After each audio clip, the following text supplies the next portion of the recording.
সিরাত পাকের আলোচনায় আমরা গত সপ্তাহে থেমেছিলাম যে নবী করিম সাল্লাল্লাহু আলাইহি ওয়াসাল্লাম গোপনীয়ভাবে দাওয়াতের দিনের কাজ শুরু করে দিয়েছেন। আমরা যদি দেখি মক্কি জিন্দেগিতে তিনি 13 বছর কাটিয়েছেন। 13 বছরে দাওয়াতের দিনের কাজকে 3 ভাগে ভাগ করা যায়। এক নম্বর হচ্ছে গোপন দাওয়াত, বছর 3 কাছাকাছি। 3 বছর পরে প্রকাশ্য দাওয়াত এবং শেষ দিকে দাওয়াতের দিনের কাজের উপরে ব্যাপক বিরোধিতা এবং দুশ্মনী চূড়ান্ত পর্যায়ে যায়। এই 3 ভাগে আমরা ভাগ করতে পারি। আমরা গত সপ্তাহে ছিলাম গোপন দাওয়াতের কাজ তিনি কিভাবে করেছেন। প্রথমে ওয়াহী যখন নাজিল হইল ইকরা বিসমি রাব্বিকাল্লাযী খালাক, তখনও তিনি দাওয়াতি কাজ শুরু করেননি। আর দাওয়াতি কাজ শুরু করলেন যখন আল্লাহ তাআলা বললেন ইয়া আইয়ুহাল মুদ্দাসসির কুম ফাআনযির, হে কম্বল মুড়ি দিয়ে শুয়ে থাকা যিনি রেস্ট নিচ্ছেন, ঘুমিয়ে আছেন, আপনি উঠেন, আপনাকে দাওয়াতি কাজ করতে হবে, মানুষকে সাবধান করেন। এরপরে নাজিল হইল সূরা আল মুজাম্মিল, সেখানেও দাওয়াত সংক্রান্ত বেশ কিছু কথাবার্তা আছে। পরবর্তী পর্যায়ে দুশমনী আসবে কিভাবে তার জন্য প্রস্তুতি নেওয়ার আহ্বান আছে। সূরা আল ফাতিহা নাজিল হয়েছে কাছাকাছি সময়ে, কিভাবে নামাজ পড়তে হবে সেগুলো দেখানোর জন্য। এবং আমরা আলোচনা করেছি যে সলাতের হুকুম এসেছিল কিছুদিন পরেই।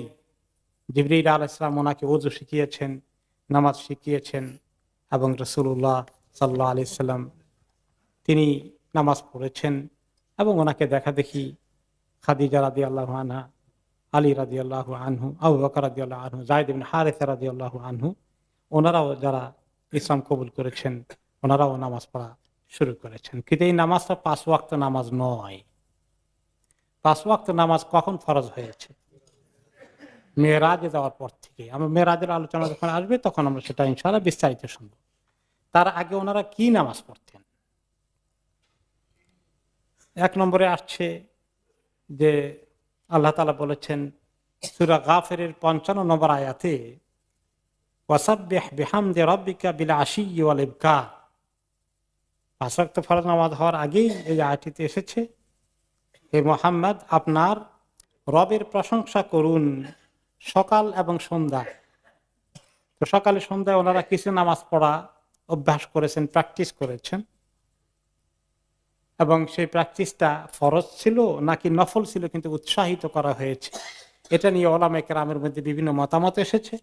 যাই হোক, ওনারা নামাজ পড়তেন কিছু, এই কথাটা সবাই একমত। এবং 5 ওয়াক্ত পড়তেন না তখনও, যেহেতু ফরজ হয়নি।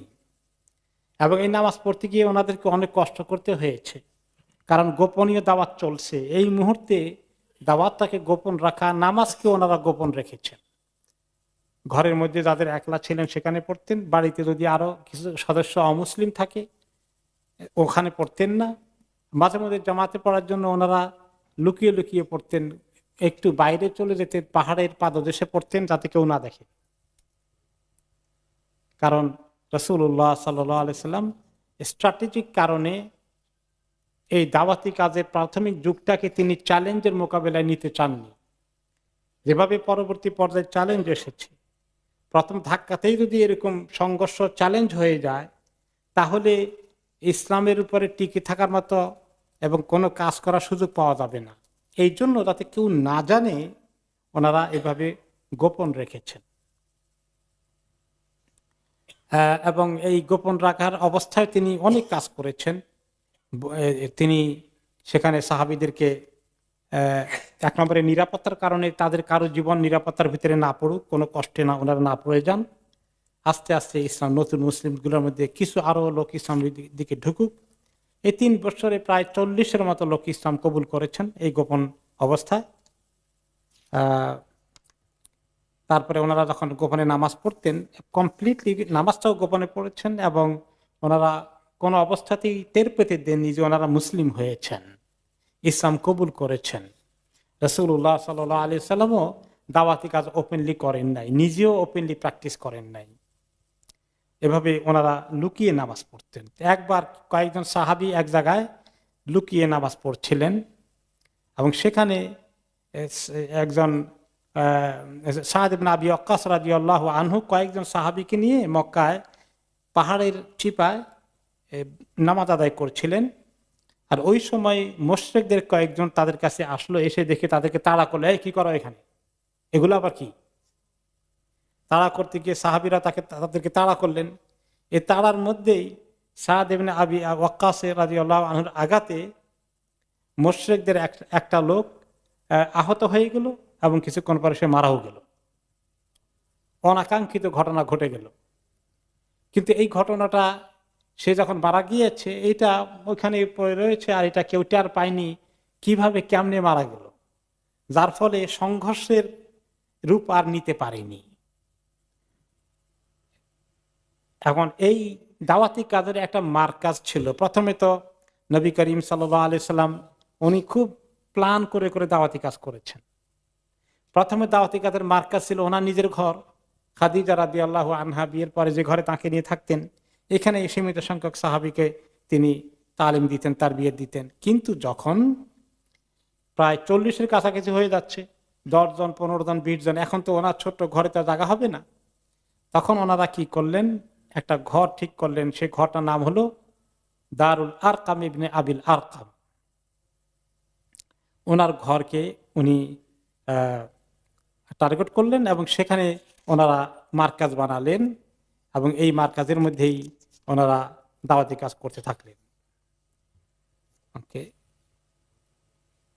এই দাওয়াতি তারবিয়াতি ট্রেনিং, কোরআন শিখা, জরুরি মাসাইল শিখা, নবী করিম সাল্লাল্লাহু আলাইহি ওয়াসাল্লামকে সরাসরি দেখা, ওনার কাছ থেকে তালিম নেওয়া, এই হলো প্রথম মাদ্রাসা ইসলামের। দারুল আরকাম ইবনে আবিল আরকাম এই প্রথম মাদ্রাসা। আর শিক্ষককে রাসূলুল্লাহ সাল্লাল্লাহু আলাইহি ওয়াসাল্লাম, ছাত্রকে সাহাবীদের একদম টপ লেভেলের এই 40 জন যে প্রথম ইসলাম কবুল করেছেন, এই 40 জন সাহাবীদের মধ্যে অনেক নামকরা করা সাহাবী ছিলেন। আবু বকর রাদিয়াল্লাহু আনহু, ওসমান রাদিয়াল্লাহু আনহু, আলী রাদিয়াল্লাহু আনহু, এরকম জালিলুল কদর সাহাবীরা। এরা ওনাদের অনেকেই খলিফা হয়েছেন। 3 জন খলিফাই এর ভিতরে আছেন। আশারে মুবাশশারার সবচেয়ে বেশি সংখ্যক নাম্বার এর ভিতরেই পড়ে গেছেন। এই এত সুন্দর। আর এখানে সিলেবাস কি? আল্লাহর কাছ থেকে নাজিল হওয়া ওয়াহি, কোরআন। এই কোরআনের সিলেবাস, আল্লাহর নবী শিক্ষক আর ছাত্ররা হচ্ছেন সাহাবী। কেমন মাদ্রাসা ছিল বলেন তো দেখি। সুবহানাল্লাহ। এটা ছিল এই ইসলামের প্রথম ভিত্তিকে আল্লাহ এভাবে মজবুত করেছেন। এই আরকাম ইবনে আবিল আরকামের ঘরটা কেন তিনি চুজ করেছেন? এক নম্বরে তিনি অত্যন্ত ইয়াং মানুষ ছিলেন, বোধহয় 17 বছর ওনার বয়স ছিল তখন। উনি একজন মাত্র যুবক মানুষ। ওনার ঘরে কে আসলো কে গেলে এত লোকেরা খেয়াল করবে না। আবু বকর রাদিয়াল্লাহু আনহুর ঘর হলে তো সমস্যা আছে।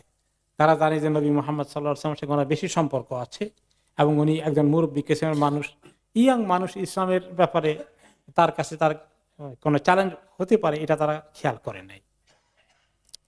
ওকে, আর তিনি একজন কোনো নামকরা ব্যক্তিও ছিলেন না। এরপরে হচ্ছে আরো বৈশিষ্ট্য আছে। তিনি হচ্ছেন কবিলা বনি মাখজুম থেকে। কোরাইশদের মধ্যে অন্যতম একটি ট্রাইব, অন্যতম একটি উপগোত্র হচ্ছে বনি মাখজুম। তাদের সঙ্গে আবার বনি হাশেমের কিছু সংঘর্ষ যুদ্ধ হয়েছিল জাহিলি জমানায়। এখন নবী মুহাম্মদ সাল্লাল্লাহু আলাইহি ওয়াসাল্লাম বনি হাশেম থেকে, আর আরকাম হচ্ছেন তাদের একরকমের দুশমন বনি মাখজুম থেকে।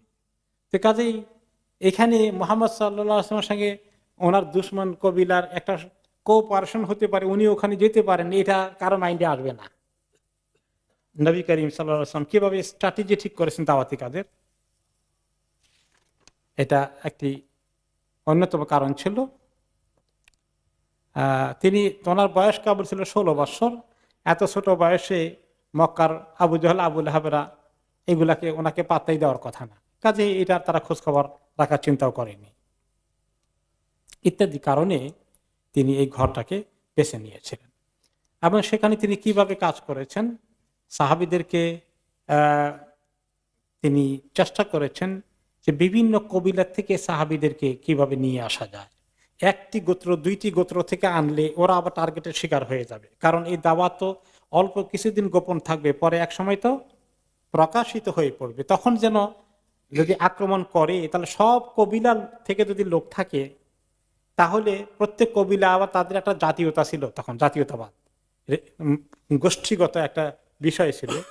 এখনো দেখেন না গোষ্ঠী নিয়ে দাঙ্গা লড়াই হয়, নিজের গোষ্ঠীর লোকের জন্য কিছু মাঝে মধ্যে মারামারি হয়, কোনো কোনো জায়গায় দেখা যায় এখনো।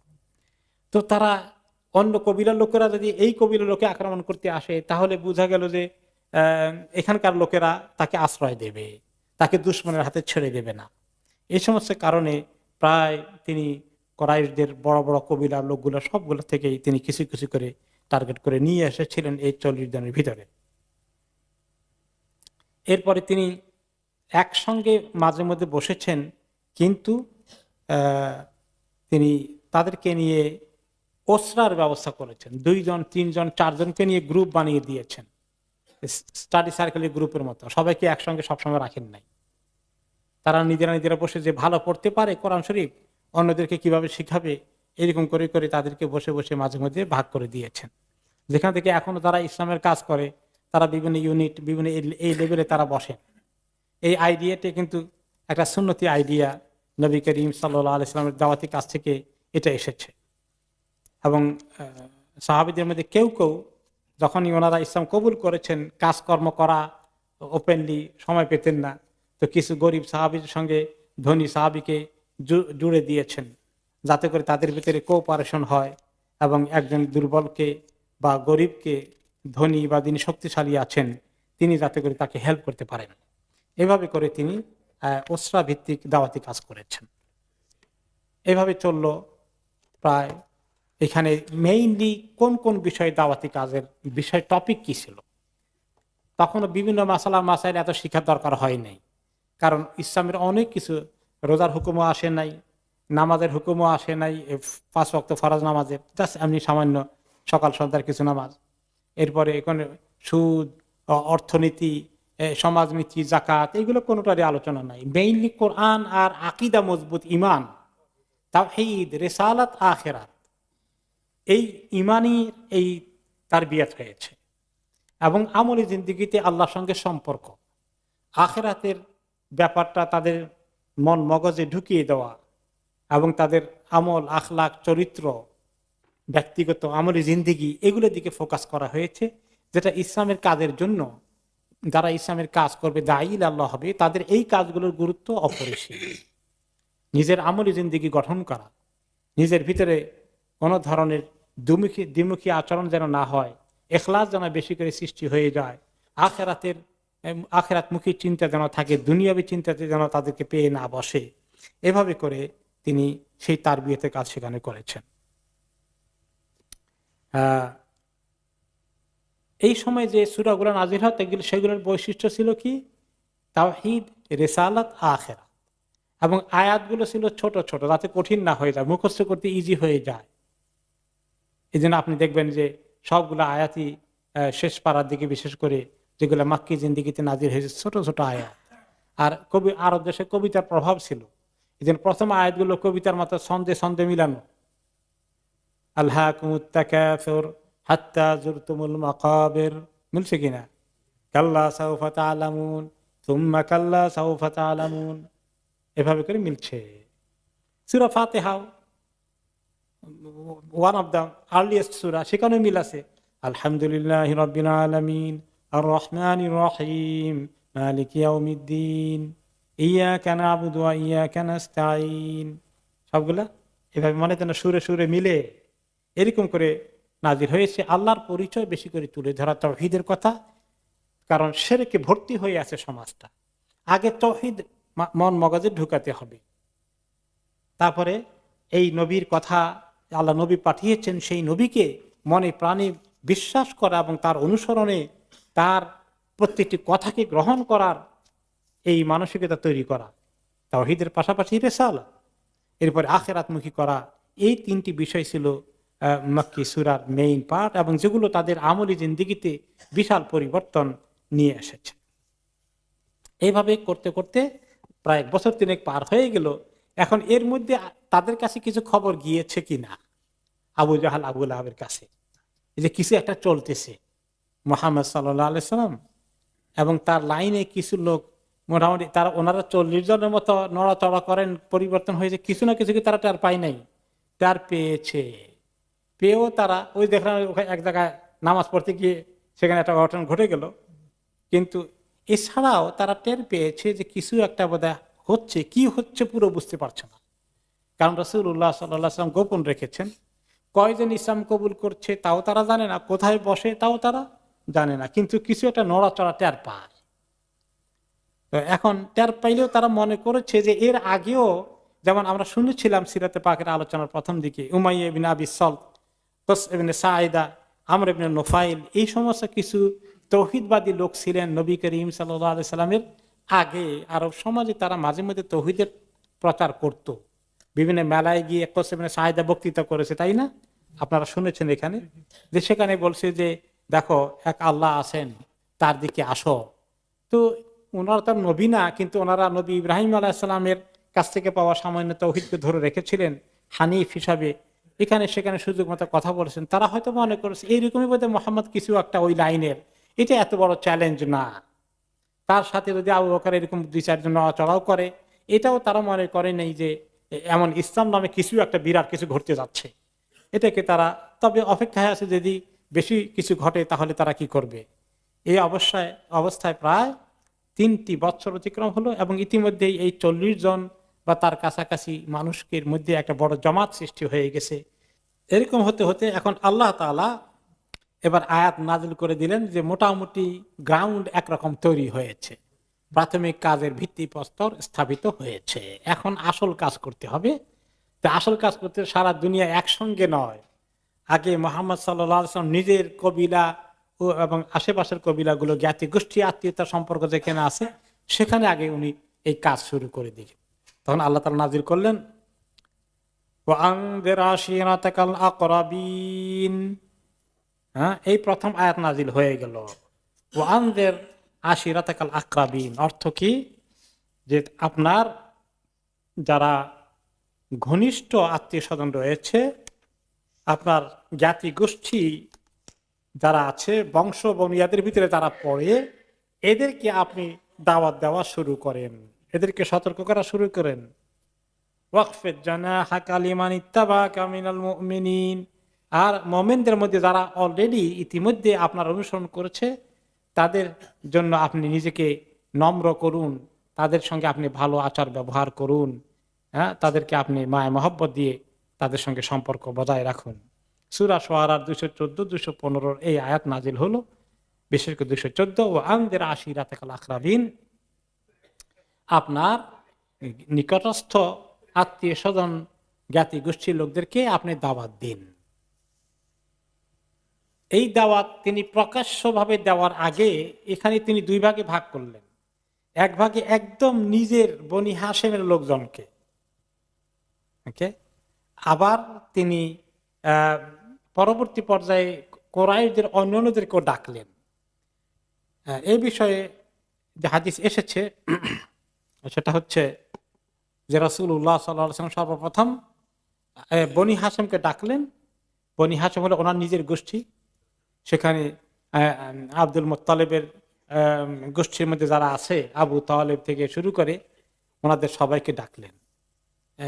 সেখানে আবু লাহাবও ছিলেন, কারণ আবু লাহাব ওনার একদম ঘনিষ্ঠ চাচা। এইভাবে করে তো এখানে যখন তিনি ডাকলেন, প্রায় আনুমানিক 45 জনের মতো তারা হাজির হলো। এটা ঘরোয়া পরিবেশে, বাইরের কাউকে না, নিজস্ব গোষ্ঠীর ভিতরে।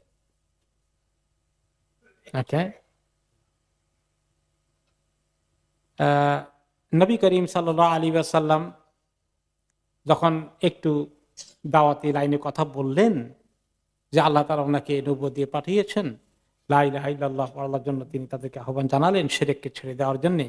আবু লাহাব তখন চট করে বলে ফেললো, হাউলাই হুম উমুমাতুক ওয়া বনু আম্মিকা ফাতাকাল্লাম ওয়াদাইস সুবাহ। আরে তোমার এত বড় বড় মুরব্বী চাচারা আছে, এরপরে আরো তোমার চাচার গোষ্ঠীর লোকজন আছে, এত মুরব্বী থাকে, তুমি এই নতুন এক জিনিস নিয়ে আবার এখন শুরু করে দিছো এই কাজ। এগুলা ছাড়ো, তুমি চাচাদের কথা শুনো, তাদের তরিকায় তুমি থাকো।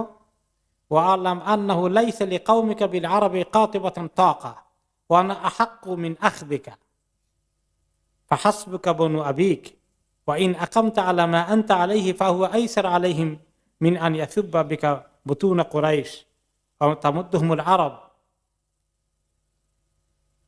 এখন সে বলল, দেখো এই তুমি যে দাওয়াত নিয়ে এসছো, এইটা যদি এখন তুমি শুরু করে দাও, তাহলে তুমি তোমার এই চাচার গোষ্ঠী সবাইকে বিপদে ফেলবা।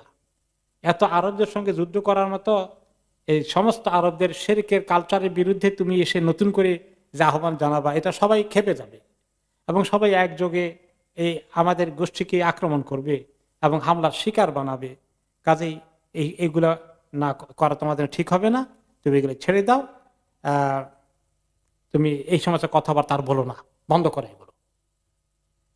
এগুলা একান্ত ঘরোয়া পরিবেশের কথা। তিনি সুবিধা করতে পারলেন না রাসূলুল্লাহ সাল্লাল্লাহু আলাইহি সাল্লাম, কিন্তু তিনি থেমে যাননি।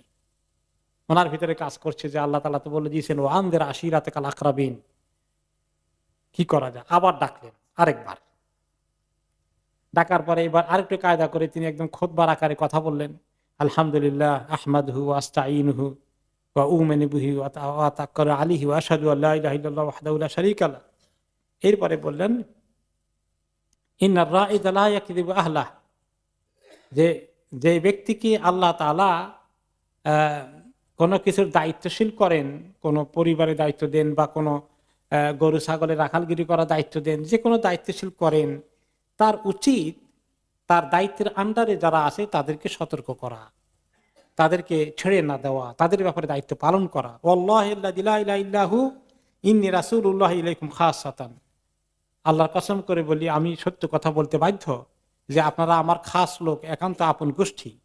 আল্লাহ তাআলা আমাকে আপনাদের কাছে রসুল করে পাঠিয়েছে খাস করে আপনাদের জন্য, আর বাকি আম তো সারা দুনিয়ার মানুষ আছে। ওয়াইলান নাসি আম্মাতান ওয়াল্লাহি লা তামুতুন্না কামা তানামুন। তোমরা আপনারা কি মরবেন না একদিন? একদিন কিন্তু মনে রাখেন মরতে হবে। যেভাবে আপনারা ঘুমান, এরকম করে ঘুমটা যেরকম ভাবে নিশ্চিত ঘুমাতে হয়, মৃত্যুটাও হবে, মরতে হবে। ওয়ালা তুবআসুন্না কামা তাস্তাইকিদুন। আর যেভাবে আবার ঘুম থেকে উঠেন, এরকমই বাস্তবতা হবে, মরে যাওয়ার পরে আবার আপনাদেরকে উঠানো হবে, আখিরাতে আবার জিন্দা করা হবে। ওয়ালা তুহাসাবান্না বিমা তা'মালুন। আর আপনারা যে সমস্ত আমল করছেন, সারা জীবন ধরে যে সমস্ত কাজকর্ম করলেন, এগুলার হিসাব নেওয়া হবে। ওয়া ইন্নাহাল জান্নাহ আবাদান আও ইন্নার আবাদান। আর হিসাবের ভিত্তিতে হয়তো জান্নাতের ফয়সালা হবে চিরদিনের জন্য, অথবা কারো জাহান্নামের ফয়সালা হয়ে যাবে চিরদিন থাকতে। এই দুই ঠিকানার এক ঠিকানায় কিন্তু যেতে হবে। এই কথা শোনার পরে আবু লাহাব কিছু বলার আগেই আবু তালেব বললেন, যিনি ওনার একান্ত প্রিয়তম চাচা, ওনার একান্ত শুভাকাঙ্ক্ষী। ফাকাল আবু তালেব মা হাব্বু ইলাইনা মুআওয়ানাতাক। মুহাম্মদ, তোমার সাহায্য করা যে আমাদের কাছে কত পছন্দের কাজ, কত প্রিয় কাজ। ওয়া আকবালনা লিনাসিহাতিক।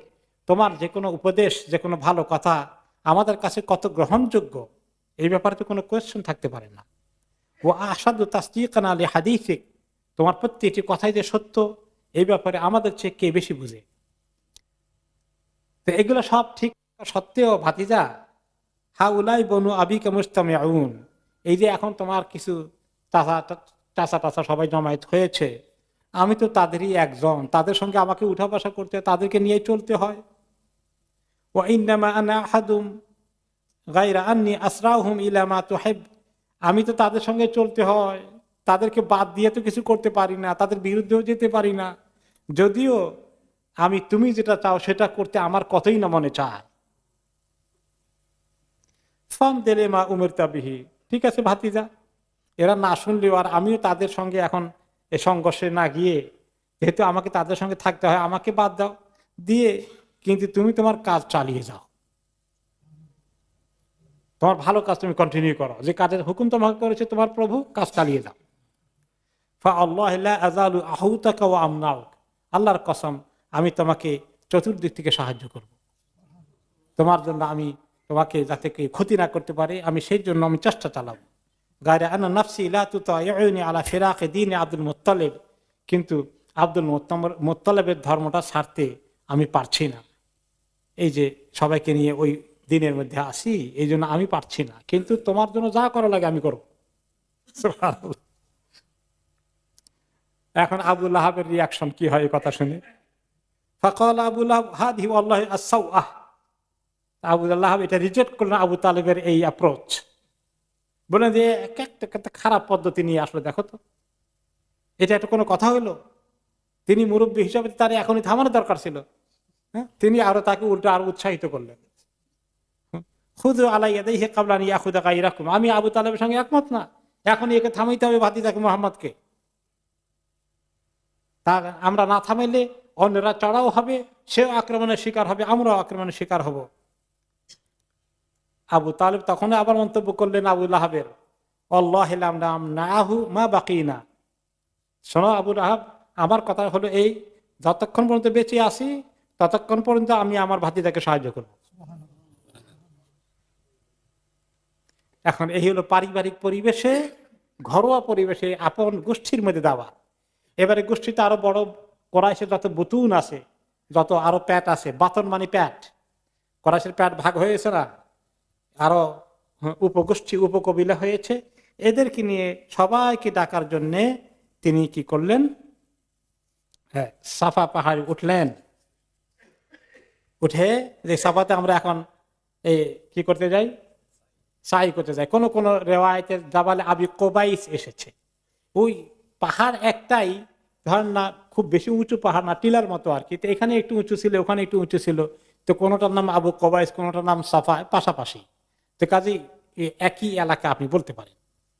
তো সেখানে তিনি উঠলেন, উঠে তিনি ডাক দিলেন, ইয়া সাবাহা, সকাল সকাল যেতে উঠতে কোনো গুরুত্বপূর্ণ খবর, বিপদ আপদের খবর, কোন দুশ্মনের আক্রমণের খবর ইত্যাদি দিতে হলে তখন এই পাহাড়ে সবাই উঠতেন, সকাল সকাল উঠতেন। কারণ সকালে সবাই ঘুম থেকে যখন উঠে তখন দুনিয়াটা একটু ঠান্ডা থাকে, দৌড়াদৌড়ি চিল্লাচিল্লি হওয়ার আগে নীরব থাকে, আওয়াজটা তখন দূরে যায়, সবাই প্রত্যেকে ঘুম থেকে উঠে মোটামুটি এখন অ্যালার্ট অ্যাওয়াক আছেন।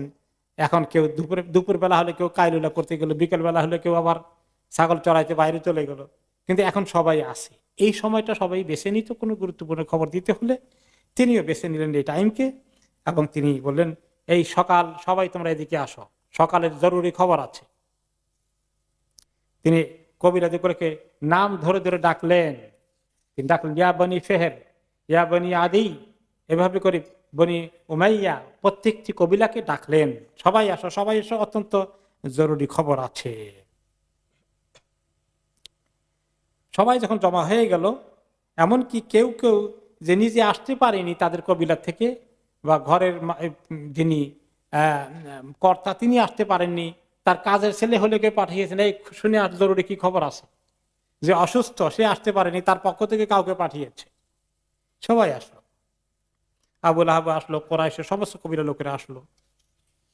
তখন তিনি সবাইকে লক্ষ্য করে বললেন, লাউ ফাকারা আরাআইতুকুম লাউ আখবারতুকুম আন্না খাইলান বিল ওয়াদি তুরিদু আন তুগাইয়িরা আলাইকুম আকুনতুম মুসাদ্দিকিন, আমি যদি বলি ওই পাহাড়ের পেছনে দেখা যায় না কিছু, কিন্তু আমি যদি বলি আমি দেখেছি বিশাল এক অশ্বারোহী বাহিনী, দুশ্মনের বাহিনী ঘোড়া টোড়া নিয়ে হাজির হয়ে গেছে, এই মুহূর্তে আমাদের এই জনপদে হামলা করে সবাইকে মেসাকার করবে, আমাদের সমস্ত লুটপাট করে নিয়ে যাবে, আমাদের মহিলাদেরকে অত্যাচার করবে, এই খবর যদি আমি এখন দেই, তোমরা কি সবাই আমার কথা বিশ্বাস করবে?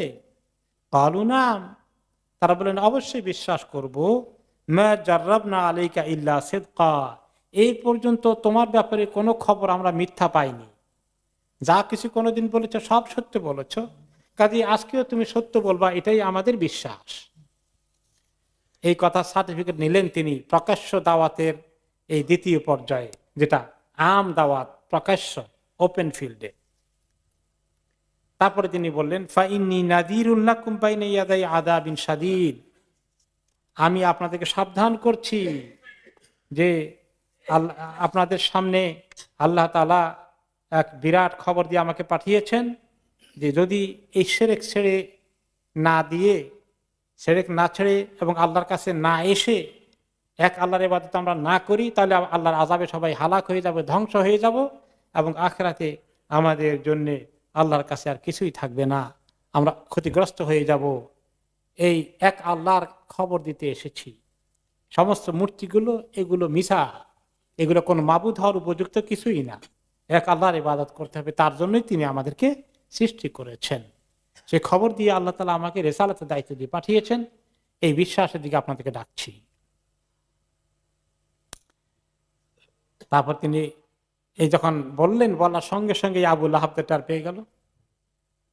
ফাকালা আবু লাহাব তাব্বান লাকা সাইরিল ইয়াউম আলিহাযা জামাআতানা, হে মুহাম্মদ, তোমার প্রতি অভিশাপ বর্ষিত হোক সারাটা দিন ধরে। সাইরিল ইয়াউম, পুরো দিন তোমার উপরে খালি আল্লাহর বর্ষণ, আযাব বর্ষণ হোক। তুমি কি সমস্ত উল্টাপাল্টা কথা বললে, অভিশপ্ত। এই বলে সে সব গন্ডগোল করে দিল এবং একটা হইচই সৃষ্টি হয়ে গেল। কিন্তু কেউ আর কোনো কথা বললো না, কারণ তারা তো হতবাক। এই লোক তো জীবনে কোনোদিন মিথ্যা কথা বলেনি। তারা হয়তো চিন্তা করছিল, তাদের চিন্তা যেন করতে না পারে, আবু লাহাব এই বৈঠকটাকে ভেঙে দিল, হইচই করে দিল, সৃষ্টি করে ফেললো। কিন্তু এটা কারো কারো দিলে হয়তো ঢুকেছে, পরবর্তী পর্যায়ে এই জিনিস হয়তো কাজ করেছে, এই মুহূর্তে না করলেও। সে যে এই অভিশপ্ত হওয়ার কাজ করলো, সবাই চুপ করে থাকলো, এতে প্রমাণ হয় নবী করিম সাল্লাল্লাহু আলাইহি ওয়াসাল্লাম ঠিকই তিনি যে সবার কাছে গ্রহণযোগ্য ব্যক্তিত্ব, এতে কোনো সন্দেহ নাই। এখানে শিক্ষণীয় বিষয় হচ্ছে নবী করিম সাল্লাল্লাহু আলাইহি ওয়াসাল্লাম দাওয়াত দেওয়ার জন্য কি কি স্ট্র্যাটেজি নিলেন দাওয়াতি কাজের জন্য। কথাটা যাতে সবার কাছে পৌঁছানোর জন্য একটা উঁচু জায়গা নিলেন, যেখানকার কথা সবার কাছে পৌঁছে। তাহলে পৌঁছানোর কাজে বর্তমান জমানায় এত উঁচুতে উঠা লাগে না। বর্তমান জমানায় পৌঁছানোর কাজ কি?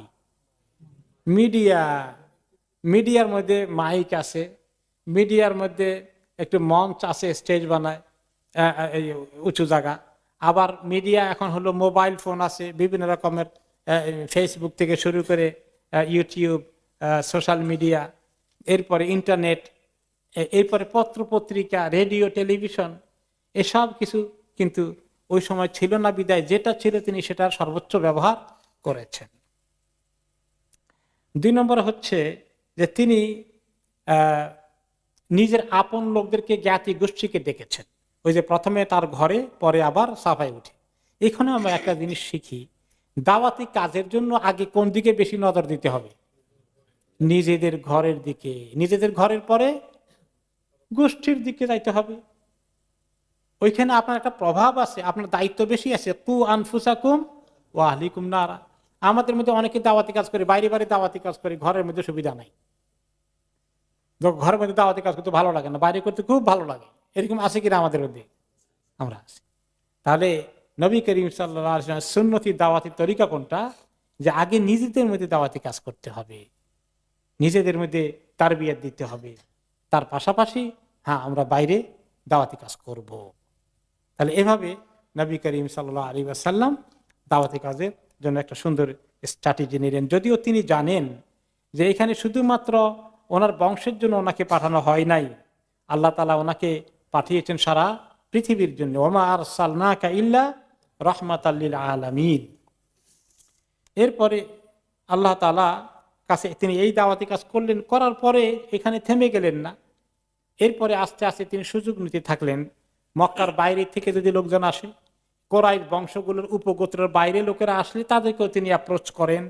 কারণ আল্লাহ তাআলা পরে আরেকটি আয়াত নাজিল করলেন সূরা হিজরের 94 নম্বর আয়াতে, ফাসদা বিমা তুমার ওয়া আরিদ আনিল মুশরিকিন।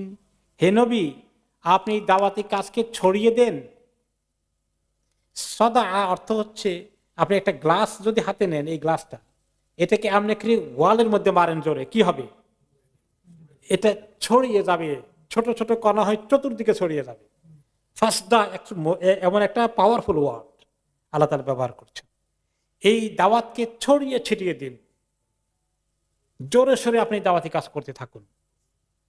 এই প্রকাশ্য দাওয়াতি কাজের আরেকটি পর্যায়ে আল্লাহ আরেকটি আয়াত নাজিল করলেন, এবং সেখানে তখন তিনি দাওয়াতি কাজ কিভাবে করা শুরু করে দিলেন। তিনি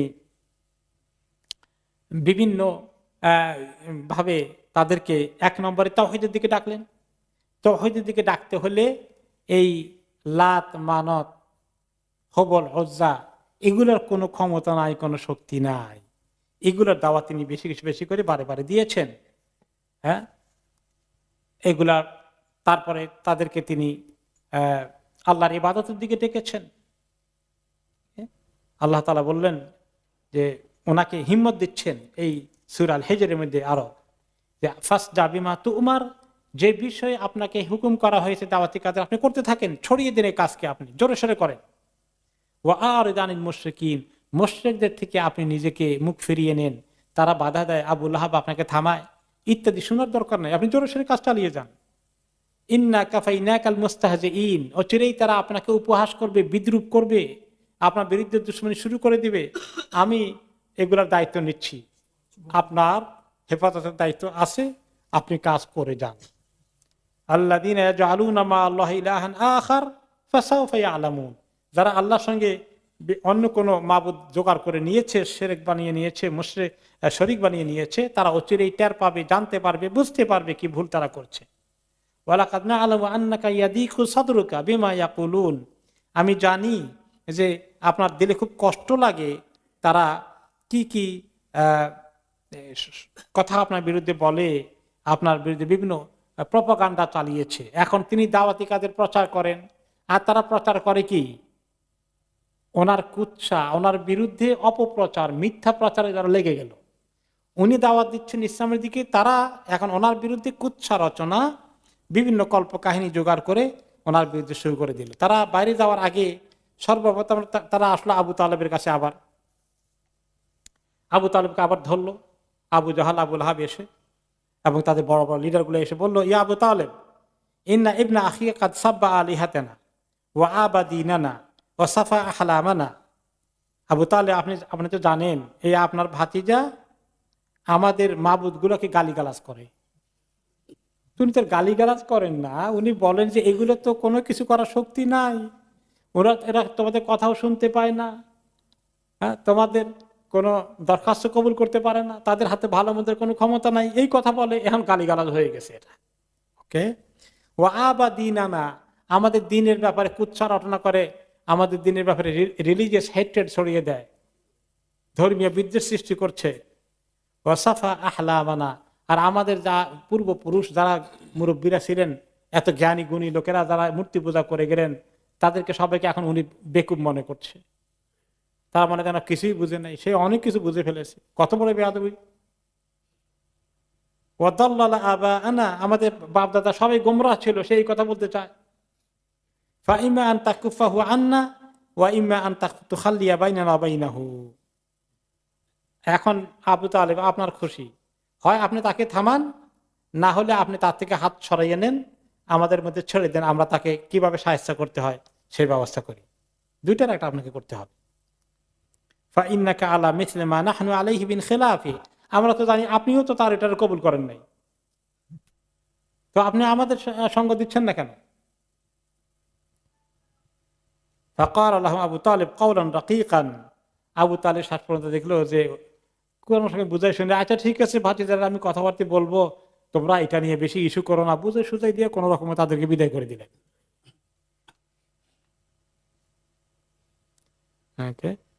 তারপরে নবী করিম সাল্লাল্লাহু আলাইহি ওয়াসাল্লামকে অবশ্য তিনি থামাইতে যান নাই, আর তাদেরকে কোন রকমে বুঝে শুনে বের করে দিয়েছেন। মাত্র কয়েক মাস হয়ে গেল দাওয়াতি কাজ তিনি প্রকাশ্যভাবে শুরু করে দিলেন। এখন সামনে এসে গেল হজের মৌসুম, আসবে কয়েক মাসের ভিতরে। এখন আবু জাহাল, আবু লাহাবরা চিন্তা করছে সামনে তো হজ সিজন আসবে, মুহাম্মদ তো নাসর বান্দা, সে তো এখন এই হজের সুযোগ কাজে লাগাবে। ওকে, এখন কি করতে হবে? তারা এখন রেডি হয়ে গেল, তাদের গ্রুপ তৈরি করে ফেললো, যত দেশ থেকে হাজি আসবে কোন কোন জায়গায় ক্যাম্প করবে, কে কে কোন এরিয়া দাওয়াতি কাজ করবে মোহাম্মদের বিরুদ্ধে, ইসলামের বিরুদ্ধে দাওয়াতি কাজ করবে, প্রচারের কাজ করবে, কুচ্ছা রটনা কাজ করবে, এগুলা ঠিক করা হয়ে গেল। ওকে, ওয়ালিদ ইবনে মুগীরা ইয়াতাদাওয়ালুনা ফি তিলকাল কালিমা, তখন ওয়ালিদ ইবনে মুগীরা সে তাদের মধ্যে অন্যতম বুদ্ধিজীবী আর কি, ইন্টেলেকচুয়াল লিডার। তার কাছে বলে কি করা যায় বলো দেখি। তাহলে ওয়ালিদ বলল, ইজমাউ ফি রাইয়ান ওয়াহিদান ওয়ালা তাখতালিফু ফায়াকযিবু বা'দুকুম বা'দা। শোনো, কথা যে বলবা সবাই কথা একটা ঠিকমতো মুখস্থ করে নাও। তোমরা এক কথা বললা আর ওরা গিয়ে আরেক কথা বললা, আরেক দল। নিজেদের ভিতরে যদি তথ্যের গোলমাল হয়ে যায় তাহলে আমাদের উদ্দেশ্য ঠিক থাকবে না। সবাই এক লাইনে কথা বলবা, এক স্লোগান দিবা, মুখস্থ করে নাও কোন লাইনে কথা বলবো। কি বুদ্ধিমান দেখছেন। ওকে ওকে, ফালু ফান্তা ফাকুল, সবাই বললো এতই যখন বুঝছো তো তুমি বলো কোনটা বলতে হবে, তোমার ফর্মুলা দাও আমাদেরকে দেখি। তখন সে বলল, বাল আনতুম ফাকুলু আসমাউ। সে আবার বুদ্ধিমান বেশি তো, তোমরা আগে দেখি প্রস্তাব করা কোনটা বললে সুবিধা হয়, আমি আগে শুনি, তারপরে কোনটা ঠিক হয় সেটা ওকে করে দেই। কেউ বলল, কালু নাকুলু কাহিন, আমরা বলবো সে হলো কাহিন, গণক, গণক গণনার কাজ করে, হাত গণে, হাত দেখে, ভবিষ্যৎ গণে, জ্যোতিষী। তখন সে ওয়ালিদ বলল, লা ওয়াল্লাহি মা হুয়া বিকাহিন, নো, সে গণক না, জ্যোতিষী না। এটা কেউ বললে এই কথা বিক্রি করতে পারবে না, এটা লোকেরা কিনবে না। You cannot sell this. লাকাদ রাআইনাল কুহান, আমরা তো কত গণক জ্যোতিষী দেখেছি। ফামা হুয়া বিজামজামাতিল কাহিন ওয়ালা সাজাইহি, এই যে কাহিনীরা ঝুমঝুম করে কি বলে, এই কি একটা মানে মন্ত্রের মতো পড়ে, ওইরকম কিছু সে করে না। লোকেরা বলবে সে তো এগুলো করে না, কেমনে তোমরা তাকে গণক বললা। ফানাকুলু মাজনুন, তো কেউ কেউ বলবে না, তাহলে বলবে সে তাকে পাগল অথবা জিনে পেয়েছে, ভূতে পেয়েছে। ক্বালা মা হুয়া বিমাজনুন লাকাদ রাআইনাল জুনুনা ওয়া আরাফনাহু মা হুয়া বিখানাকিহি ওয়ালা তাখালুজিহি ওয়ালা ওয়াসওয়াসাতিহি। না, এটাও লোকেরা বিশ্বাস করবে না, কারণ আমরা তো সবাই পাগল দেখেছি বা ভূতে পাওয়া লোককে দেখেছি, তারা কিভাবে পাগলামি করে এবং তারা কেমন হরকত করে, কেমন ধরনের নড়াচড়া করে, ওয়াসওয়াসার শিকার হয়ে বিভিন্ন কাজকর্ম করে বা কথা বলে, এরকম আনন্যাচারাল কিছু তো মুহাম্মদ করে না, এটা তো লোকেরা বিশ্বাস করবে না। ক্বালু ফানাকুলু শায়র, তাহলে এক কাজ করি, সে কবিতা চর্চা করে, ভালো ভালো সুন্দর কবিতার লাইনে বানাইয়ে এখন বলে এটা কোরআন, এই কথা আমরা চালিয়ে দিই তার ব্যাপারে, এটা কেমন হয় দেখো। তখন সে বলল, মা হুয়া বিশায়ের, না, কবিতার কথা বললেও মনে হয় চলবে না, কবি কবি ভাবলেও চলবে না, কারণ লাকাদ আরাফনা শের কুল্লাহু রাজজাহু হাজজাহু ওয়া কারিদাহু ওয়া মাকবুদাহু ওয়া মাবসুতা। আমরা যত রকমের কবিতার ধরন প্রকৃতি আছে, সব রকমের লেখাপড়া কিছু না কিছু তো করেছি, শুনেছি, কোনটার সঙ্গে তার কথা মিলে না, তার কোরআন মিলে না। ফামা হুয়া বিশায়ের, এটা বলে চালাতে পারবে না। ক্বালু ফানাকুলু সাহির, তারা বলল যে, আবার বলতেছে যে আমরা তখন বলি তাহলে এখন সাহিরুল জাদুকর বলবো, তাহলে 4 নম্বরে জাদুকর, জাদুর ভেল কি, তার কথার মধ্যে জাদু আছে, জাদু দিয়ে লোকদেরকে পাগল করে তার দিনের দিকে নিয়ে যায়, এই কথা বলবো। ক্বালা মা হুয়া বিসাহির লাকাদ রাআইনা সাহার ওয়া সাহারাহুম, আমরা কত জাদুকর দেখেছি আমাদের সমাজে আছে, ম্যাজিশিয়ান, ওদের মতো তো কিছুই তার কথাবার্তা মিলে না। ফামা হুয়া বিনাফাযিহিম ওয়ালা উকাদিহিম, তাদের মতো কিছু মন্ত্র পড়ে ফু দেওয়ার কাজ আর রশির মধ্যে গিরা দেওয়ার কাজ, এগুলো তো সে করে না কোনোদিন, এটাও তো কেউ বিশ্বাস করবে না, জাদুকর হলে তো এগুলো করে। ক্বালু ফামা নাকুল, এখন সবাই তো সব 4 রকমের বুদ্ধি শেষ, কয় বেটা 4 রকম দিলাম, কোনোটাই নিলাম না, এখন বলো কোনটা বলবো সেটা বলো।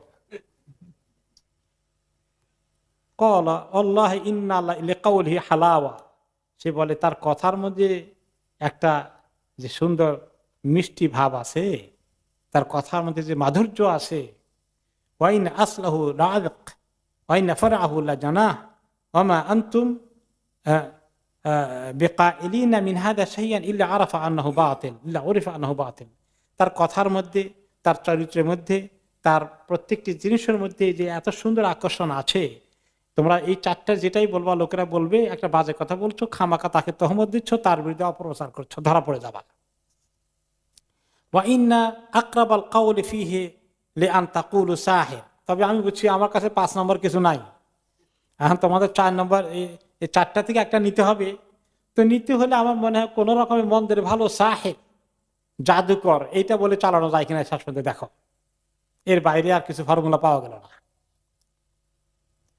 যা আবে কাউলেন, তো বলে যে এখন সে যে জাদুকর এটা প্রমাণ করবা কেমনে, দলিল কি, সেটার জন্য সে আবার বুদ্ধি দিল।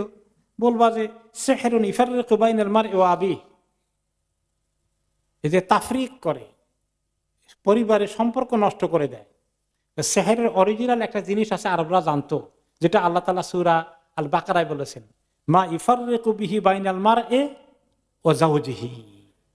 জাদুকরদের, যারা জাদু টোনার বিজনেস করে, তাদের অন্যতম, যারা তাদের থেকে এগুলো কিনতে যায়, এখনো স্বামী স্ত্রীর মধ্যে ঝগড়া লাগিয়ে তাদের মধ্যে বিভেদ সৃষ্টি করে দিয়ে সম্পর্ক ভেঙে ফেলা।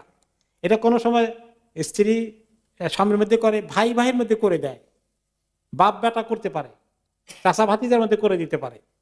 তো এইটা কিছু আরব দেশে এরকম জাদুর প্রভাব ছিল। এইটা বলো, কারণ দেখা গেল যে বাপকে রেখে ঘর থেকে বের করে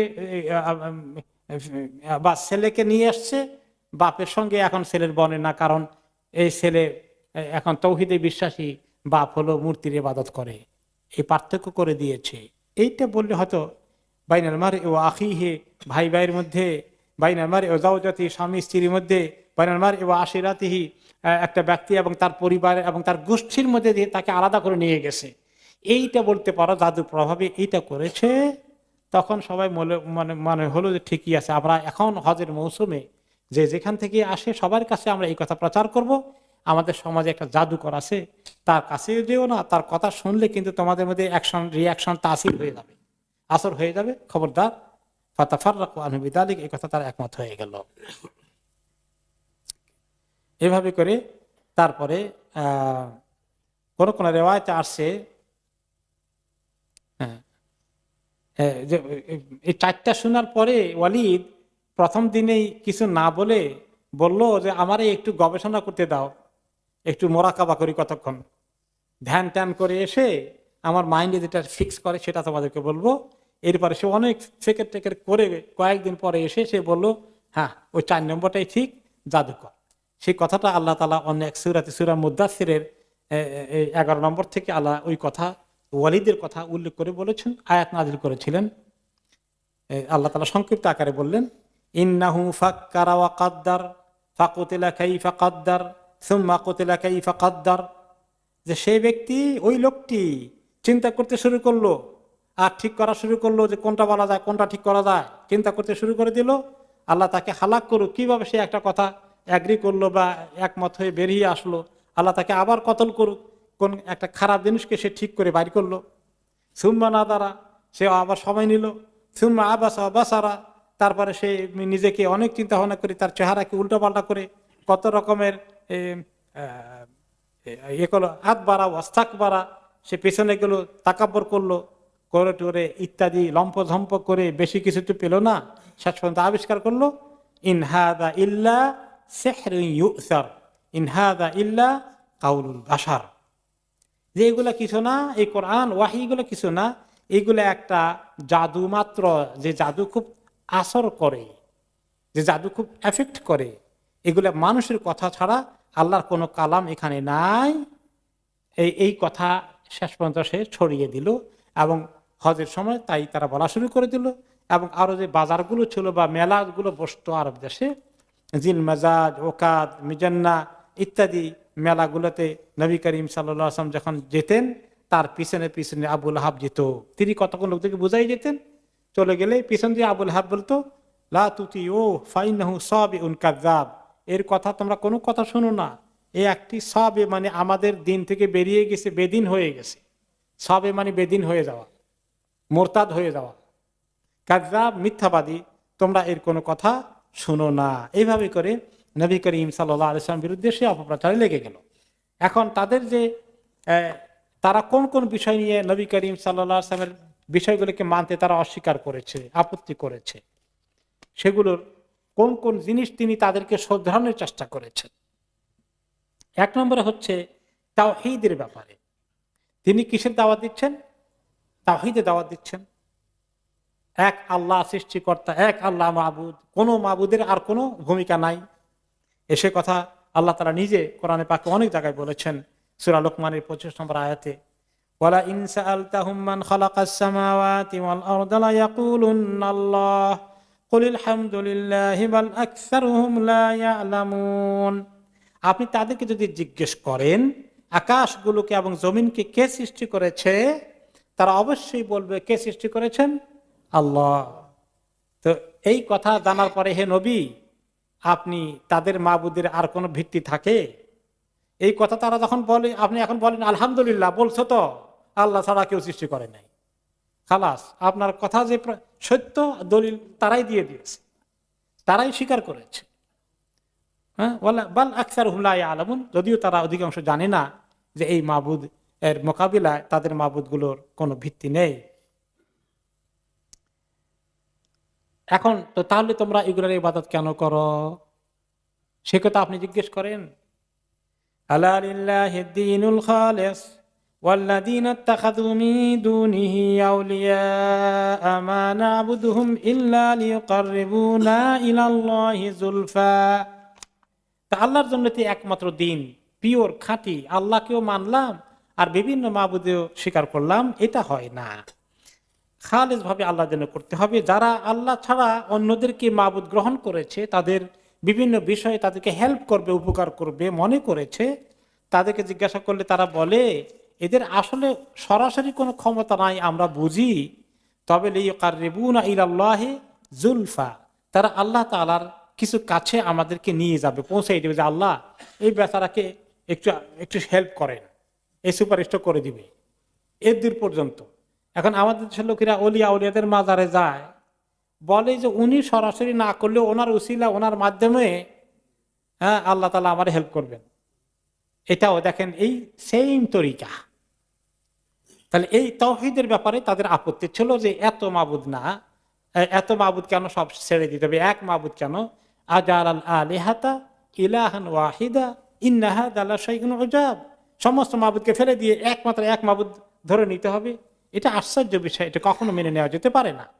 তাহলে তাওহীদের ব্যাপারে তাদের আপত্তি। 2 নম্বর আপত্তি কি?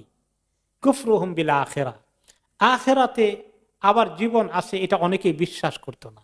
এই দুনিয়াতেই সব শেষ, মৃত্যুর পরে আবার কে যে আমাদেরকে জিজ্ঞেস করবে?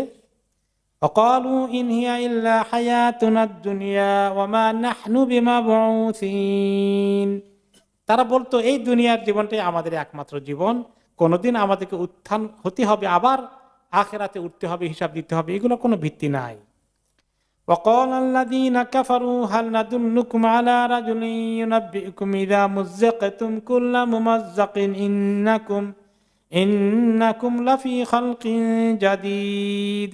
কাফেররা বলতো একে অপরকে, অন্যান্য কবিরার লোকেরা এখন আসতো নবী মুহাম্মদ সাল্লাল্লাহু আলাইহি ওয়াসাল্লামের কথা শুনতে, তাদের কাছে বলতে, শুনছো নাকি এই এমন লোকের খবর দেব যে লোকটা বলে তোমরা নাকি মরে গেলে মুজাক্তুম, একেবারে তোমাদের অস্তিত্ব চূর্ণ বিচূর্ণ হয়ে যাবে, মাটি খেয়ে ফেলবে, ওয়াহিয়া রামিম, হাড়গুলো গুঁড়ো হয়ে যাবে, তোমাদেরকে নাকি আবার নতুন করে সৃষ্টি করা হবে আখিরাতে, আবার তোমাদেরকে উত্থান করা হবে।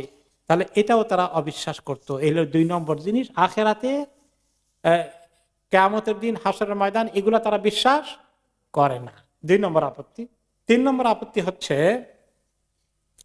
স্বয়ং রাসূলুল্লাহ সাল্লাল্লাহু আলাইহি সাল্লামকে আল্লাহ তাআলা নবী রাসূল করে পাঠিয়েছেন। কারণ একজন মানুষ নবী রাসূল হতে পারে হঠাৎ করে মানুষদের মধ্য থেকে, এটা তারা বিশ্বাস করে না। তুমি আমাদের মতন ভাত মাছ খাও, গোশত খাও, যদি মাছ বেশি ছিল না ওখানে অবশ্য, হ্যাঁ, তো আমরা যা খাই তাই খাও, আমরা বাজারে গেলে তুমি বাজারে যাও, আমাদের শীত লাগলে তোমারও শীত লাগে, এরকম একজন মানুষ কেমন নবী হয়? এটা কি করে হয়? তো এটা তারা বিশ্বাস করতো না। তারা বলতো যদি আল্লাহ তাআলা সেই কথা সূরা ইসরা 94 নম্বর আয়াতে বলেন, ওয়ামা মানা'আন নাস আন ইউমিনু ইয জাআহুমুল হুদা ইল্লা আন ক্বালু আবা'সাল্লাহু বাশারার রাসূলা। মানুষকে মানা করেনি, নিষেধ করেনি, থামায়নি ঈমান আনতে। যখন তাদের কাছে হেদায়েতের খবর এসেছিল, ওই জিনিসটি শুধু মাত্র সেটা হচ্ছে কি করে আল্লাহ একজন মানুষকে নবী বানান, নবী হিসাবে কেমনে বানান, তাহলে কি কি জিনিস দিয়ে নবী বানাবেন? ফেরেশতা। সূরা আল আনআমের 9 নম্বর আয়াতে তারা বলে ওয়ালাউ জাআলনাহু মালাকান ওয়া ক্বালু লাউলা উনজিলা আলাইহি মালাকুন ওয়ালাউ আনজালনা মালাকান লাকুদিয়াল আমরু সুম্মা লা ইউনজারুন।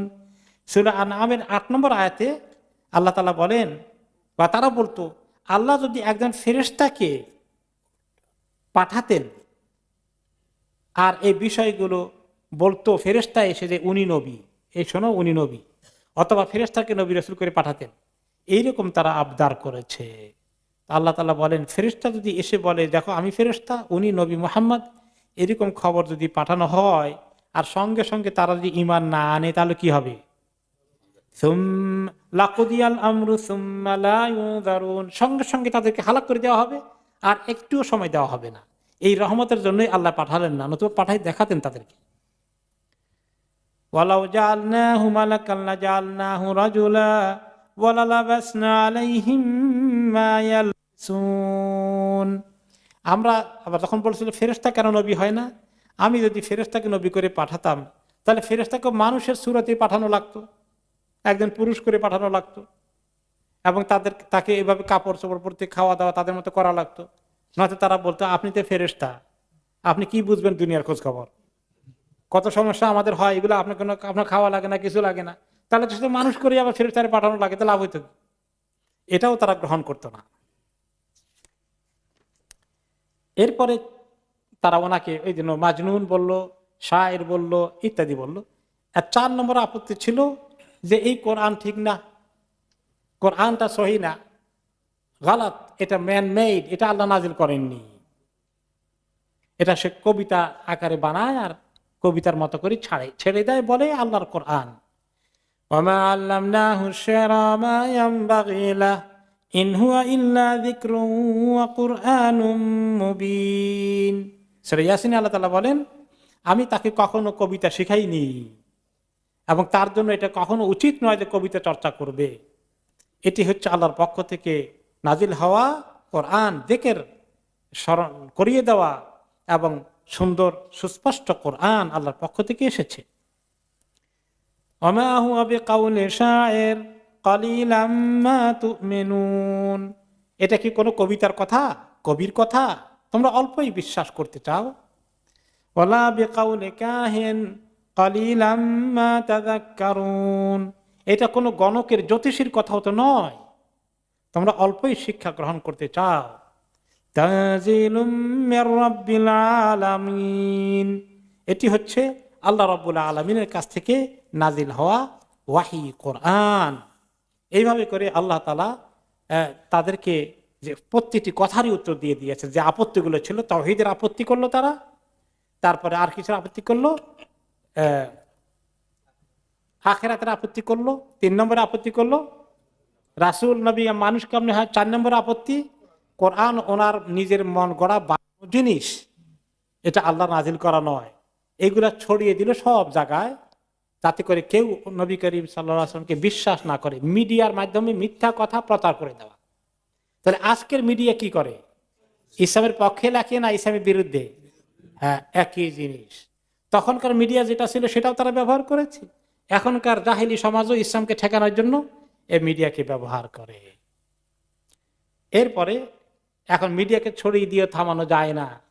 এখন কিভাবে ওনার উপরে এবং সাহাবীদের উপরে অত্যাচার নির্যাতন চলে আসছে, ওনারা দাওয়াতি কাজ করছেন, আর কি অত্যাচার নির্যাতন আসছে, এটা হবে আমাদের সামনের দিকের লেসন ইনশাআল্লাহ আগামী সপ্তাহে। আল্লাহ তৌফিক দিলে আজকে আমরা এখানেই শেষ করে দেব।